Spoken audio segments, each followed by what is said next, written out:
Hey, everybody. Welcome to Ask Joe Live. Glad you're here. Let me know that you can see and hear me and the music. I think everything's set up right. You may notice we're coming at you from a different angle today in an attempt to hopefully not blind you with all the the blinding sunlight behind me. We're going to do it from here. And then you get to look at more than just my face, which is good for you as well. Okay.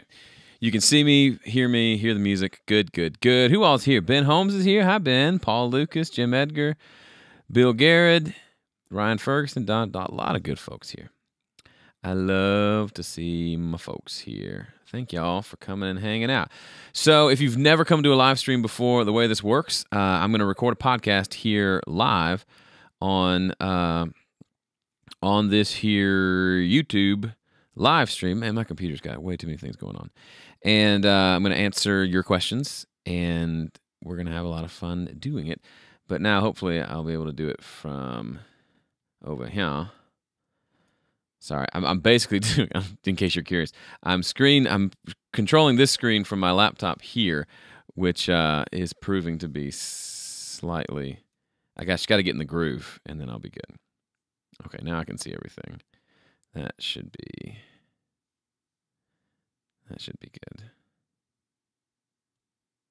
Hold on. All right, I need ideas for an intro. Actually, no, I don't need ideas for an intro.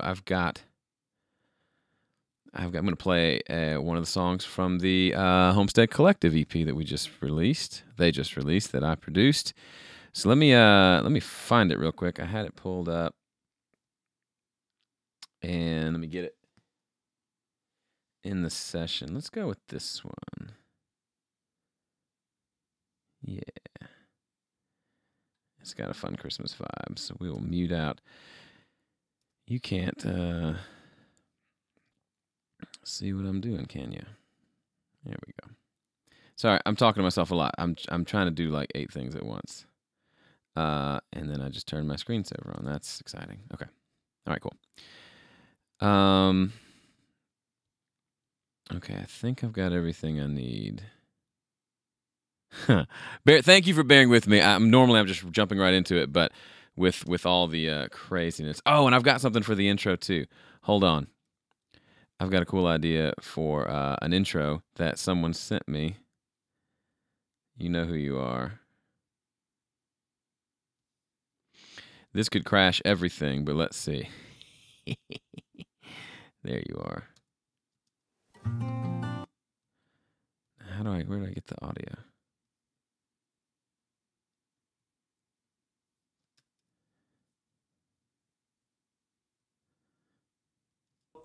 I just want to say that I'm pumped for Ask Joe tonight.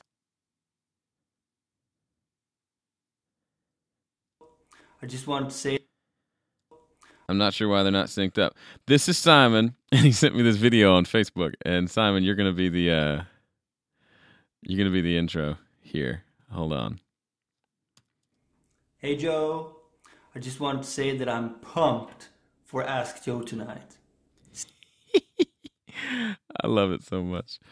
All right, so there's our intro, folks. We've got good old Simon Karlstedt from Sweden. What's the last thing you said? See you soon. Yeah, we'll do that. That'll be our intro. That'll be delightful. And then I will bring this in a second. Cool. I think we're ready to go and kick off the recording. Too many things moving at once. All right, I'm going to kick it off. I'll just kick it off this way.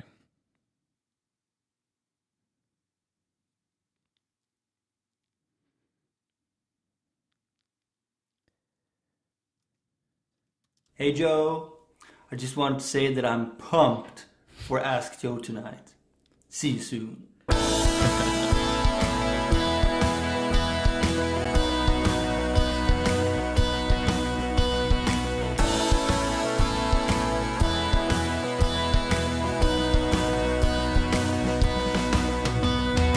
Hello and welcome to Ask.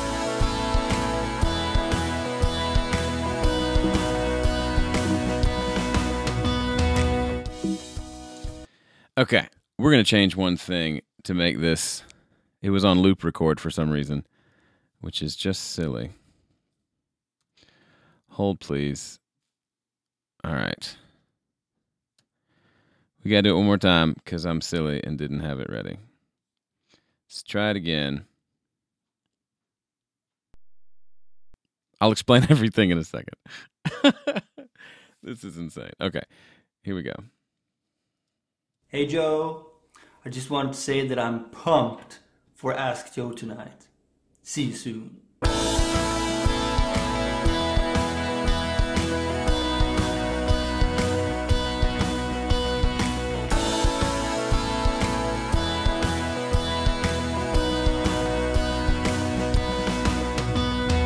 Hey everybody, what's going on? My name is Joe Gilder. Welcome to Ask Joe.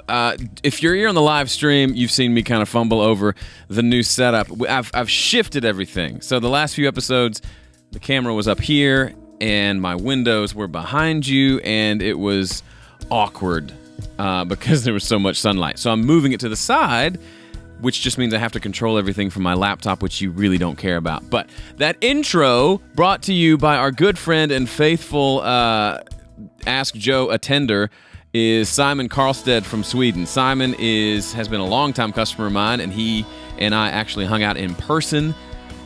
I don't know how long ago that was, Simon, but we even recorded a little guitar, and I took him to get hot chicken here in Nashville. So it was a good day. It was a very good day. But thank you for tuning in if you're here live for the first time, or if you've been attending or listening to the podcast for years and years and years. Thank you. It means a lot that you're here, and I'm really glad. I'm glad to be back in the swing of doing this, because I love when I make videos and send out emails, but this is one of the few things I do where there's a lot of people there live, and there's that interaction in real person, almost like a concert. It's not like a concert, but it's close. Let's see what's going on. Last night, I went to the Ryman and got to see Andrew Peterson do his yearly Behold the Lamb of God Christmas concert, which is probably my favorite Christmas tradition. I've been 4 or 5 times. Super, super great. Super inspired. Super ready to get there one day. It was very cool. What else? Someone's asking about my EP. That is coming. Plan is to write and record and mix and get it out most this week. That's the plan. I don't know how well that plan is going to pan out, but that is the current plan. And yeah, I don't know. That's the current plan. So that's all I can tell you. I'm thinking it's going to be mostly piano tunes, and that should be fun and kind of a different thing for me. But a lot of it's up in the air. I started writing one this morning. I've just got a lot going on. I feel a little scatterbrained today. But instead of me talking like I normally do, I'm going to stop talking now and play at least a snippet of... I'm going to play the full thing. I'm going to play one of the songs from the Homestead Collective Christmas EP that I just produced. This is the first project recorded and also mixed in the new studio. And it came out really well. It sounds really great. It is out, and you can go download your copy for free. Go to homesteadcollective.net.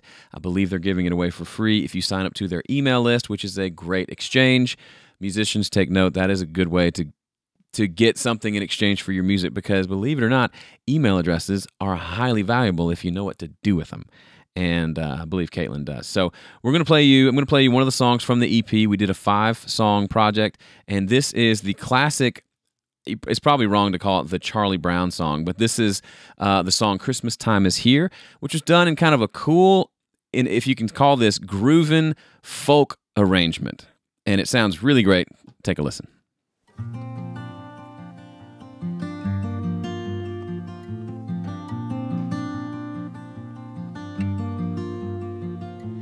Christmas time is here, happiness and cheer, fun for all the children call their favorite time of year. Snowflakes in the air, carols everywhere, olden times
There you go. That's Homestead Collective with their song Christmas Time is Here from a really fun and great sounding EP. If you're not following them and doing everything you can to connect with them online, they're doing a lot of great stuff. There'll be an episode of Gilder featuring them a little bit more on Thursday. So be sure you're subscribed to my YouTube channel.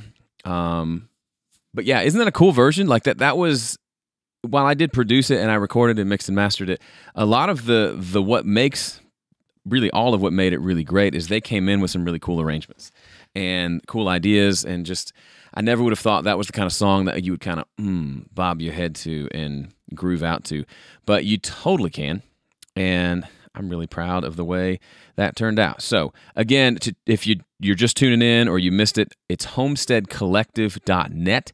That's their website, and you can enter your email address to get that EP for free for a download, which I think is totally worth doing. I happen to be terribly, terribly biased, but they're the same musicians from the band Sunday Muse. We mixed one of those songs in the Mix Together series, so they're just fabulous. Support them the best you can. Boom.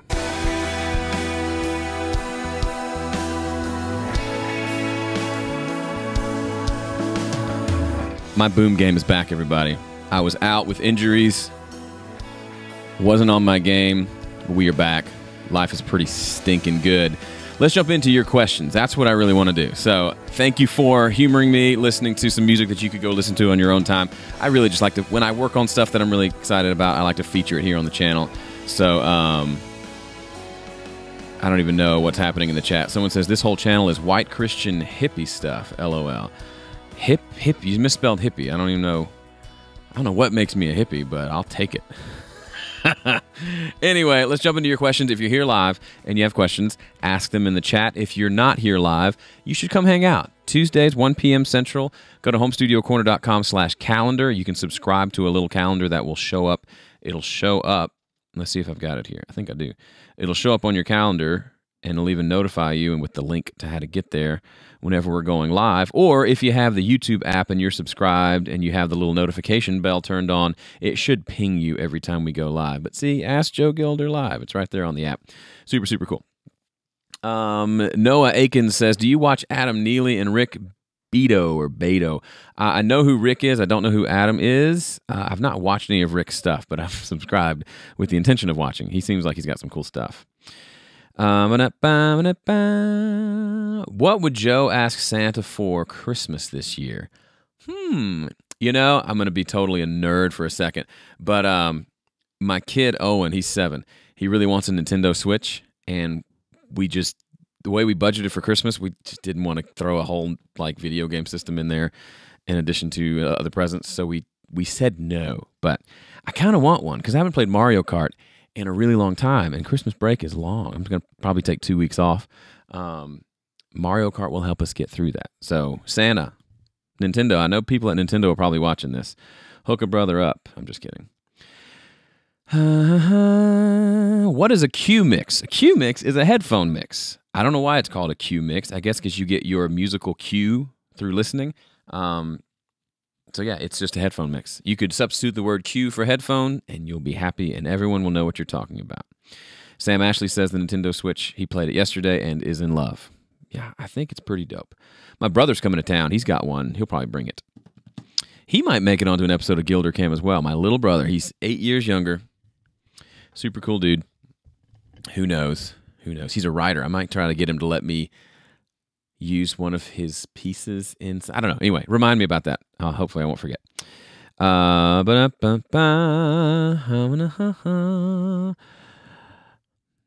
Jonathan says, loved the dynamics of that mix, Joe. Curious what the final peak RMS levels that you mastered to.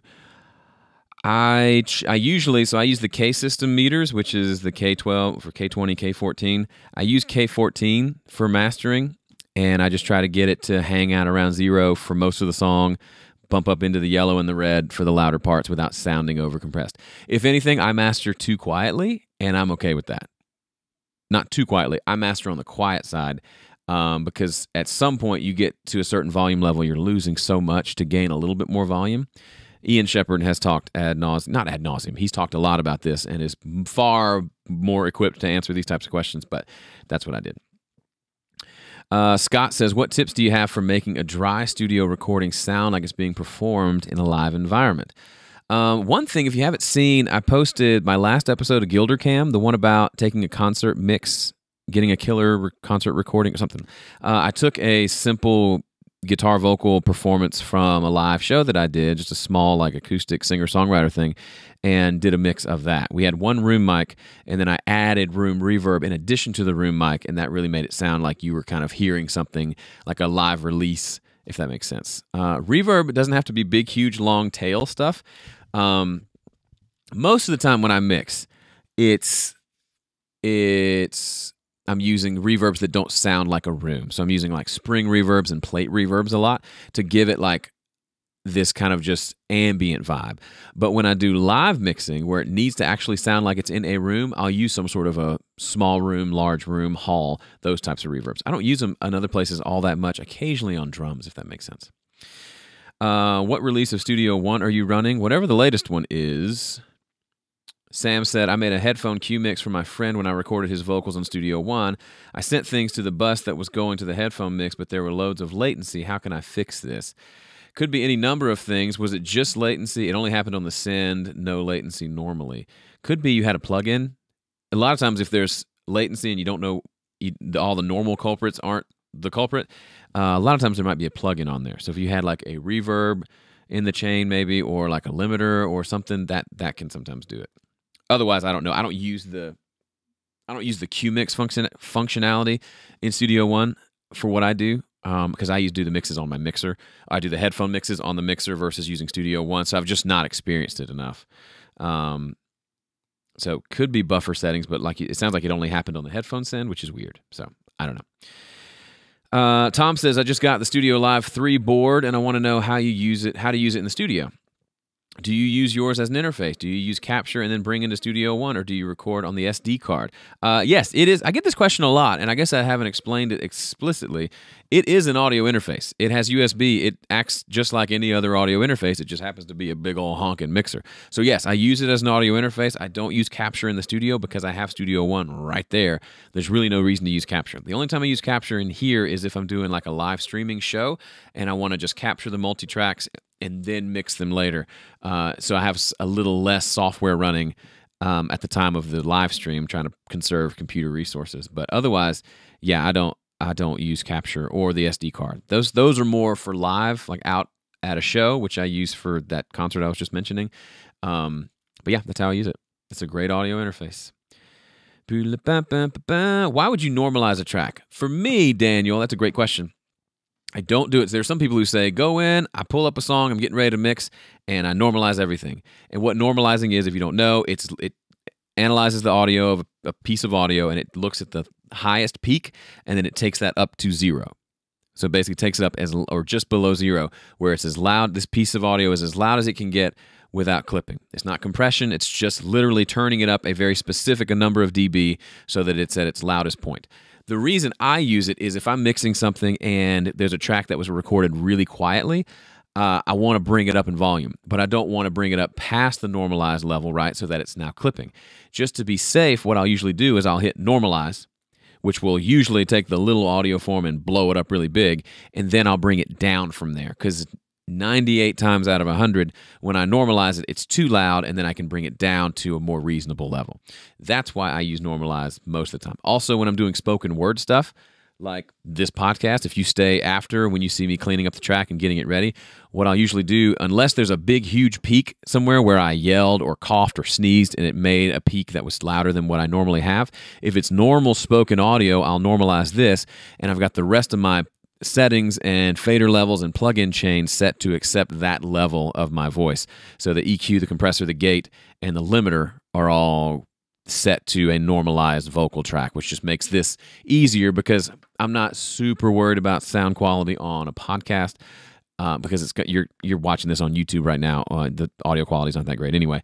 So I don't spend tons of time there, but once I had it set up to where I like it, and I'm not saying I want it to sound bad, I sit and listen and remix it and re-EQ it if it needs it. But that's another situation where I use normalizing. Somebody said, what mic? Justin says, what mic are you using now?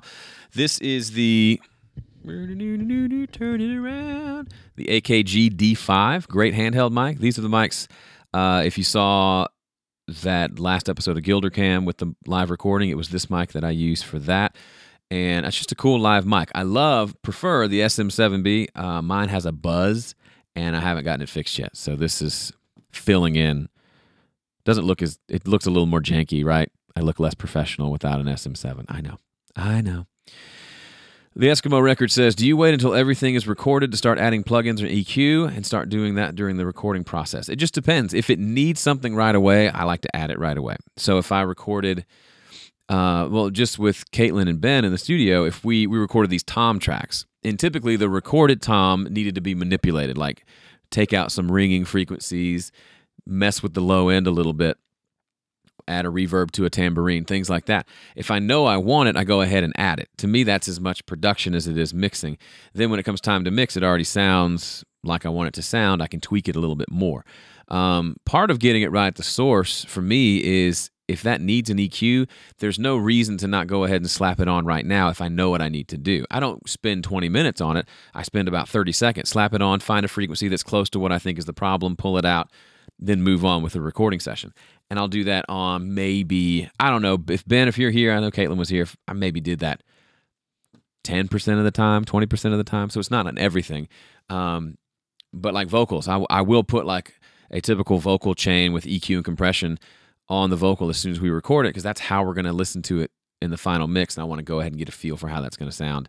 Because if we got to listen to this for the next 2 hours while we record all the other tracks, I'd rather it sound like something I want to listen to and not leave it as raw tracks just for some principled sake of I must not put plugins until later. Sure, plugins can be a crutch, but if you use them well and you know what you're doing, there's no reason you can't put them on sooner. Caitlin and Ben are here. Hi, Caitlin and Ben. HomesteadCollective.net, y'all. How's the new EP coming? Bill, I mentioned earlier, it doesn't exist yet. I'll be writing hopefully a song today and a bunch of songs tomorrow, and then record them and release them. I am very behind. It'll be stripped down, chill. I'm feeling like I'm in a bit of a block for ideas to things to write about, so I have no idea how this is going to go, but it'll be fine. It'll be fine. It'll be my fourth. If you've forgotten, I released 3 EPs this year. This will be the fourth, which is what I promised, and it's December 12th, so I got to get on it. I hit the deadline on all the other 3, but life got crazy and we moved, and we'll be fine. Jared says, what do you know now regarding your business that you wish you would have known when you started? That's a really good question. What do I know now regarding your business that you wish you would have known when you started? I think, and this is something I still have to kind of shake myself loose, doing everything yourself is not that impressive or helpful. While I do a lot of things myself with business or music, anytime I collaborate with someone else, it almost always is better than not. Does that make sense? Even though I just talked about how I'm going to record an EP and it's just going to be me and a guitar and a piano and that's it. But the EPs that I've probably enjoyed the most this year, I've done 3 so far. One was acoustic of just me in a studio by myself, although Ben from Homestead Collective was there for the guitars. The other 2 were in studio, tracked live. Those other 2, Someone to Blame and Fighter, were way more fun. And I feel like they probably not turned out better, but they turned into something I couldn't have done on my own. So an example of that in the business world is when I reached out to Graham Cochran and said, hey, guy, we just have similar websites. We both just started. Would you like to do a podcast with me? And he said, yeah, I don't have a podcast. Let's do it. And then we did that for a while. Then I said, hey, you want to do like a workshop in Nashville? And he said, yeah, let's do it. We called it the Simply Recording Workshop after the Simply Recording podcast. And then I said, hey, I've got this idea for this thing called dueling mixes. Do you want to do it with me? He said, sure. And that has exploded. So to me, it's a pride buster, right?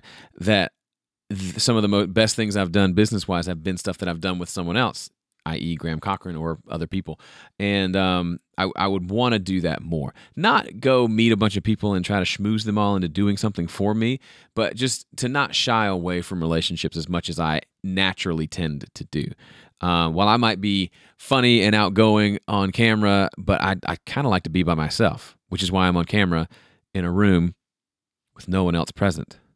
Except for the 132 of you watching right now, which is just funny. I'm with you, but I'm still alone. Pete John says, Joe, what's in your vocal chain for spoken word like this show? Your voice always sounds warm and clean. Well, I wash my voice twice a day. I'm kidding. Right now, it's this D5. Most of the time, it's an SM7B, but it's actually this into the stock preamp on the Studio Live. I got tired of having to set up the channel strip on like my nice preamp and then having to rechange it every time I recorded a session. So I have it just running through a normal channel, and I've got a little EQ, and then in a little EQ and a limiter and a gate, and that's it. The rest is just my sweet, sultry voice. Jose says, I got a Studio Live 1642 just before starting to see your videos with the new series. Any advice to make my workflow better? Yeah, it's hard to know what you mean. Like, I don't know what your workflow is, so I don't know how to improve it. What I will say is use it for your headphone mixes. That saves a lot of time and is super fun. And I would say don't bother trying to route all your tracks through the board, like kick on channel 1, snare on channel 2. It's fun, and go for it if you want to do it to try it out. But I found it takes way more time to figure out on a smaller board, even a bigger one like this.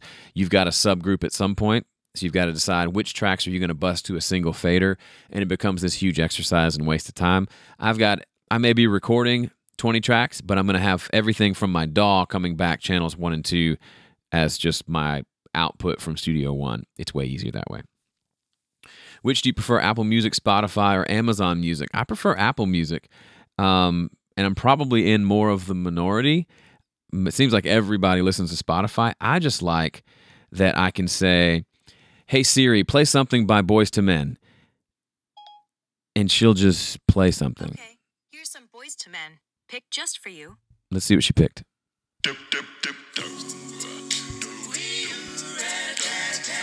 I mean, it doesn't get better than that, right? So I like that. I don't think you can do that with Spotify. I can also, so anyway, I like that. I like the Apple environment. I also like the way I can use iTunes Match to, whenever I drop with, let's say with Ben and Caitlin, when it was time to, they were going to go home. We finished up day 2 recording, and they needed mixes. Or I was going to give them mixes to listen to on their 1,000-hour drive back to Pennsylvania.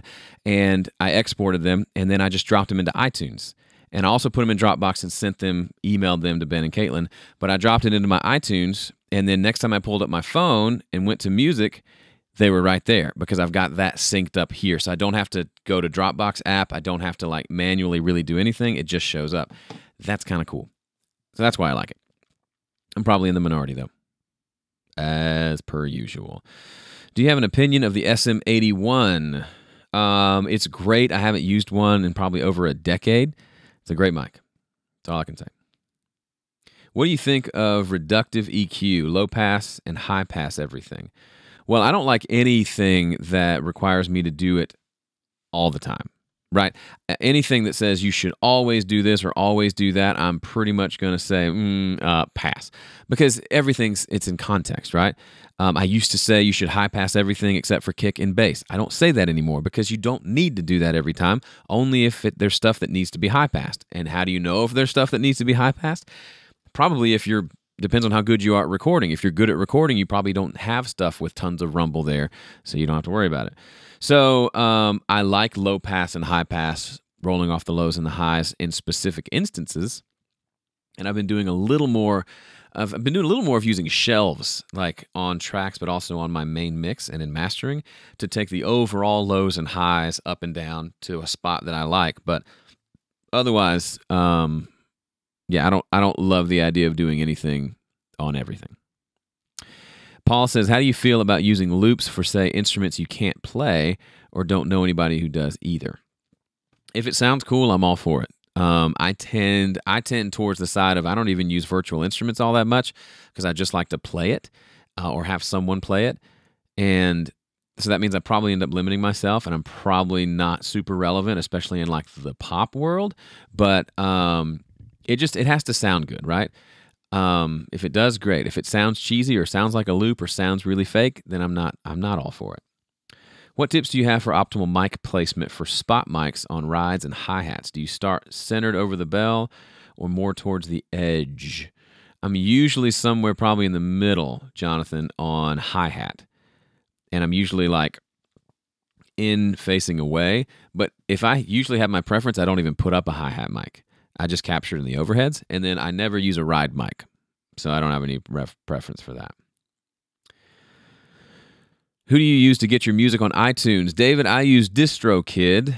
I used to use TuneCore, and I used Ditto for a while, which they owe me money and haven't gotten to me yet. I need to contact them. But I've been using DistroKid for the last year, and I like it. It's cheap. Even if you upgrade, I think it was $30 or $40 for the year. Unlimited releases, can set release dates, and it goes to all the places. So I like it. If you're not listening to my music on one of whatever your favorite platform is for streaming, go look me up, Joe Gilder. I'm on all of them. It's all there for free. Go listen. Let me know what you think. Would love to hear it. Nathan says DistroKid's all the rage. It is. They reached out to me and said, hey, would you do a video? We'll pay you. And I was like, nah, I don't care about it. And then later I ended up using DistroKid, but I never did the video, and they never paid me. Look at that. I don't need no stinking sponsors. Edward says, hey, Joe, what plugins have you added to Studio One that are not a part of the original purchased? I added a spring reverb impulse response to get a spring reverb sound that I wanted. And that's it. I've added the most recent Fat channel that has the 1176 and LA2A. Sorry, I keep watching because I think the outro music is set to go around 30 minutes. Yeah. Sorry, I'm being so unprofessional. So yeah, I've used that. That's the only thing I've used. I just don't use a lot of third-party stuff. I use Ian Shepherd's stuff. The not Dynameter. I haven't checked that out yet, but the other one, the one that lets you hear before and after, and it balances the volume. Wow, I can't believe I can't remember that. Someone tell me, and I'll say it in a second. Tom says, you were a Cubase user? No, I was a Pro Tools guy, and then I switched to Studio One because I liked it. And I just started using it, and I kept liking it. And that was it. Have I used Wave plugins? I have. I used to own a bunch of them. I don't anymore. I love the SSL series big time.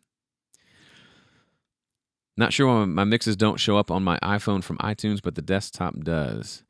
Yeah, you have to have iTunes Match, which is a separate service. It's like $20 or $30 a year to have it sync your library up between your devices. It's not super intuitive. Do you still watch mixing tutorials for a fresh look into your process like Andrew Sheps or Chris Lord-Alge? I don't a lot, and that's probably one of my bigger weaknesses. I've never watched a lot, but anytime I do, I get ideas and I get excited and I want to try stuff. I'm so busy doing my own thing and staying in my lane that it's hard sometimes to pay attention to somebody else. But I think there's certainly value there. And maybe I'd love to maybe do Mix with the Masters or one of those things one day. Time for one more question. Is Pro EQ still your go-to EQ, or are you finding more use for the ones in the Fat channel? If I have a specific frequency I've got to go take care of, I still use a normal, regular old EQ.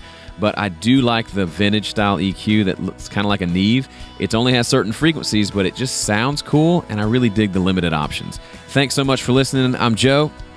See you back here next week. Come hang out with us. See ya.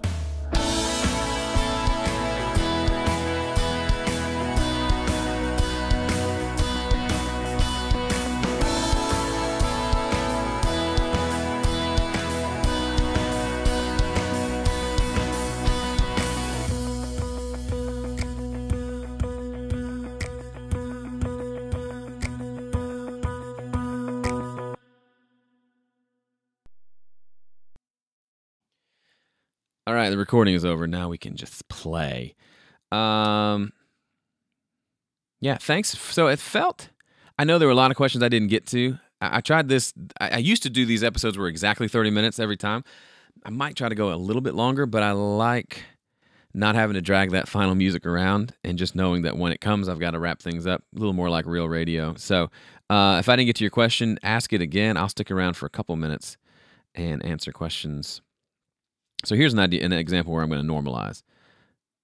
And it worked. Okay, so if nothing else, it just shows me how much I can turn things up. But otherwise, I just kind of leave it alone. So let's see how this sounds. Hey everybody, what's going on? My name is Joe Gilder. Welcome to Ask Joe. If you're here on the live stream, you've seen me kind of fumble over the new setup. I've shifted everything. So the last few episodes, the camera was up here, and my windows were behind you, and it was awkward because there was so much sunlight. So I'm moving it to the side, which just means I have to control everything from my laptop, which you really don't care about. But that intro brought to you by our good friend and faithful Ask Joe attender is Simon Karlstedt from Sweden. Simon has been a longtime customer of mine, and he and I actually hung out in person.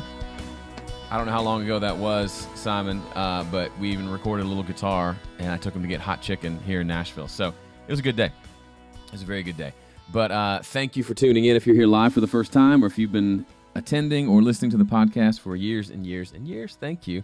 It means a lot that you're here, and I'm really glad. I'm glad to be back in the swing of doing this, because I love when I'm... Hey Joe, I just wanted to say that I'm pumped for Ask Joe tonight. See you soon.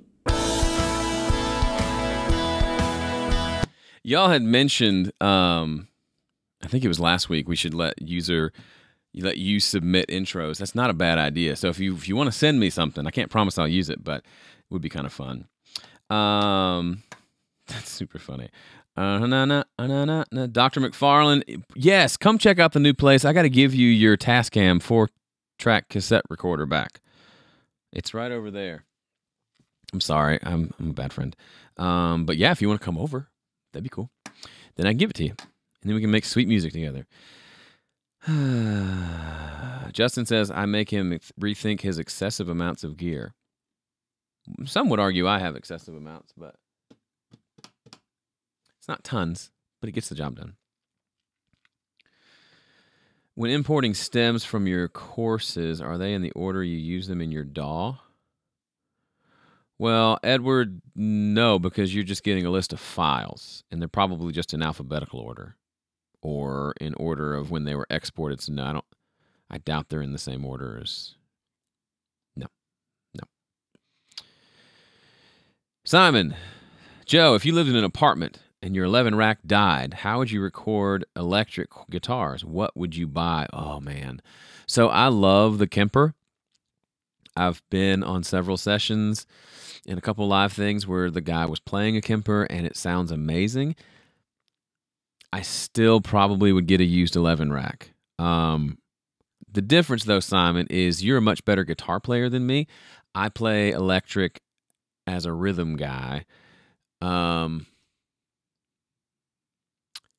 That said, there's some really cool stereo effects on the Kemper. I think the Kemper's a better buy, even though it's 4 times the money. But I don't know if even thinking about it right now, like if I would really want to swing whatever it is, $1,200-$1,500, I just don't think I could do it, because the 11 rack does sound good, and ultimately it's going to sound like whatever you make it sound like, whichever one you get in some ways, right? So yeah, that's probably what I would do. Will you be doing any more stuff on butter compression? I'm struggling with the concept. Gary, if you haven't checked out my mixing and mastering, my Fighter EP course that I did, it was called Mixing and Mastering in Studio One. I think I do it a lot in that course. No, I do it some in that. Also in my vocal mixing guide course that I just put out. I talk about that quite a bit. So if you haven't checked that out, that'd be a good one for you to check out. But don't get it today. Wait until wait like a week. My big sale's coming up next Friday, so you'll want to wait till then. Trust me. Hey Joe, what were you hearing that made you do those cuts on your vocal? Just kind of a sort of sound. Is that clear enough for you? Listen to without this EQ. Listen to that. Ask Joe. If you're here on the live stream, I'm hearing like a sort of frequency, which is right here. Listen to that. Ask Joe. If you're here on the live stream, you've seen just this constant. Ask Joe. If you're here on the live, so I cut it. Boink. Ask Joe. If you're here on the live stream, you've seen me kind of fumble over the new setup. I've shifted everything. So the last few episodes, the camera could probably stand to do it a little bit. Ask Joe. If you're here on the live stream, you've seen me kind of fumble over the new setup. I've shifted everything. So the last few episodes, the camera was up here and my windows were behind you, and I said behind you. I meant behind me. What a silly guy. 11rackpresets.com. That's cool. That's super cool. Yeah, I love my 11-rack. I haven't used it in a while, but I do have it rigged up now it's set up on a set of sends from my board. So at any point, I could run my voice to the 11-rack. Oh. Never mind. I've got it set up, except it's not on right now, where I could just take a track and run it through the 11-rack and bring it back in. So I may try that sometime.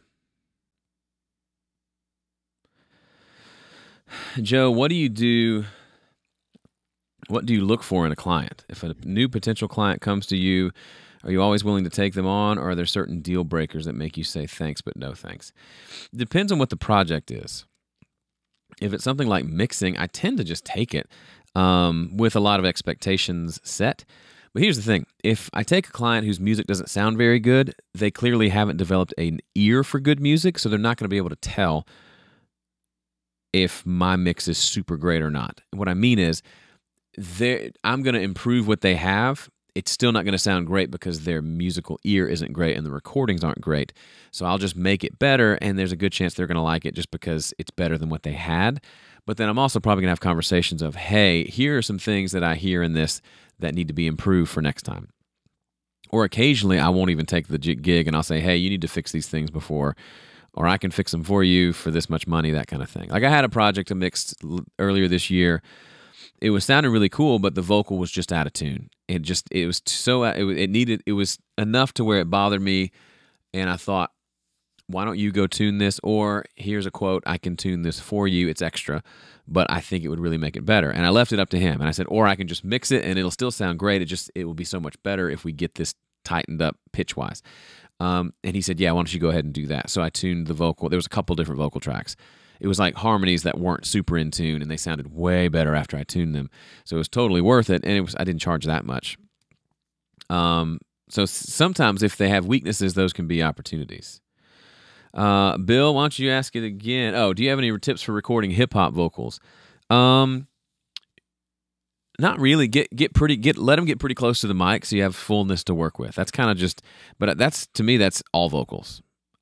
Specifically hip-hop doesn't really change for me. I would maybe try dynamic in a condenser and see which one sounds better. Just typical stuff I would do on any vocal, really. Adam feels so special that I answered your question. Wow. You are special, but not because I answered your question. How often do you listen to classic recordings and think, yeah, that kick drum sounds so good? When you say classic recordings, I probably never. Not like older stuff. But then occasionally, there was something I was listening to the other day that was old. I thought the kick drum was great. Can't remember what it was. Joe, could you do a tutorial on tuning vocals? I've got one if you're a VIP member. And if you're not, you should be. homestudiocorner.com/VIP. I see you use Wirecast. Which version? The Play version. The one that's just for YouTube. Do you want intro suggestions on Wave or video? Probably Wave. I tried to import his video and it didn't work anyway. So if you want to do video, you can try it, but it might end up just being audio anyway. Jonathan, no worries, bro. It'll still accept it whenever you're ready. Any experience with recording small a cappella groups? Would you recommend recording it like a live experience or individual mics, or maybe both?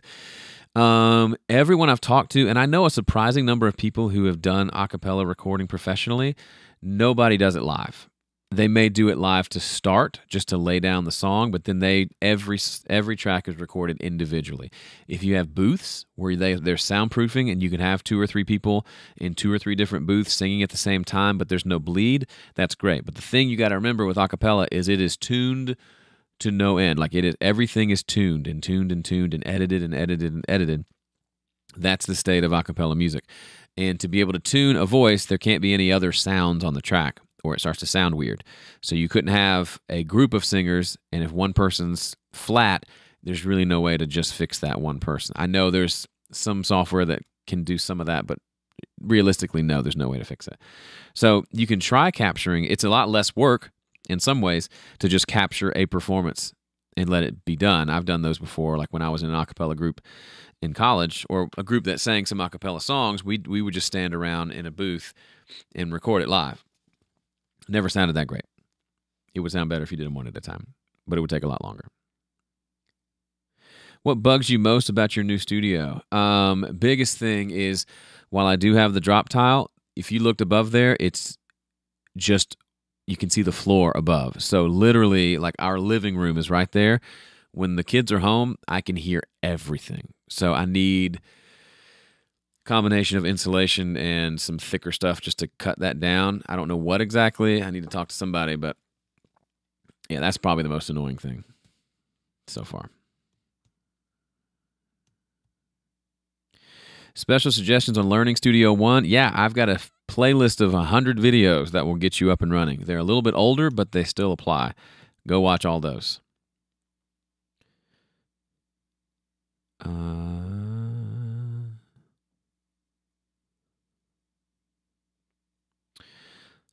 11 rack may still be on sale on Sweetwater for $350. That's a good deal. I got mine, I think, used on eBay for $300. Any differences in mixing in the new studio? I think it feels like a more balanced sound in general. Like all the Homestead collect. It feels like there's a little less bass. When I listen to references, they don't have as much bass as I like. So I had to keep that in mind when I'm mixing. But the Homestead Collective stuff, I feel like I did a fair amount on headphones, but when I was doing it on the speakers, it still sounded pretty good. So it wasn't as big of a deal as I thought. It'll take time, but it could just be dumb luck on that first one. But I feel like it turned out pretty well. What are the dimensions of your gobos? They are 3 foot by 7 foot, and then casters, which give it another 3 or 4 inches of height. I wanted them specifically that tall so I could stand and use them for vocals and guitar.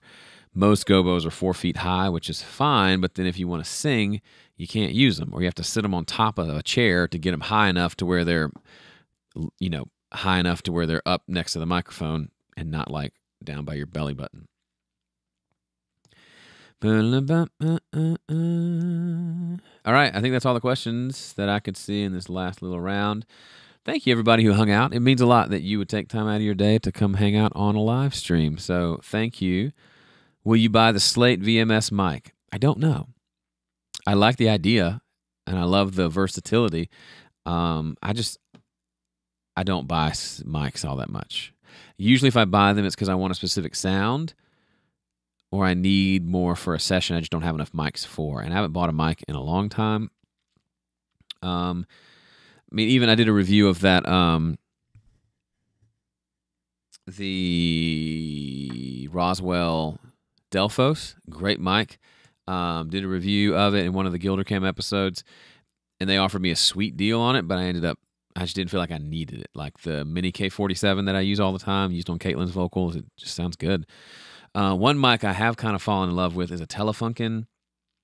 I think it's their 1251, which is like a 251 copy. We use it for acoustic guitar at Steve Peffer's place, and I think it's like a $1,500 mic or $1,200 mic. It sounds so nice on acoustic guitar. Like even just on headphones in the tracking room, I'm thinking this sounds great. So I wouldn't kick that out of bed. But will I end up buying it? I don't know. How can one resolve the crashing in Studio One Pro? I don't know. I don't have that problem. I have some of it.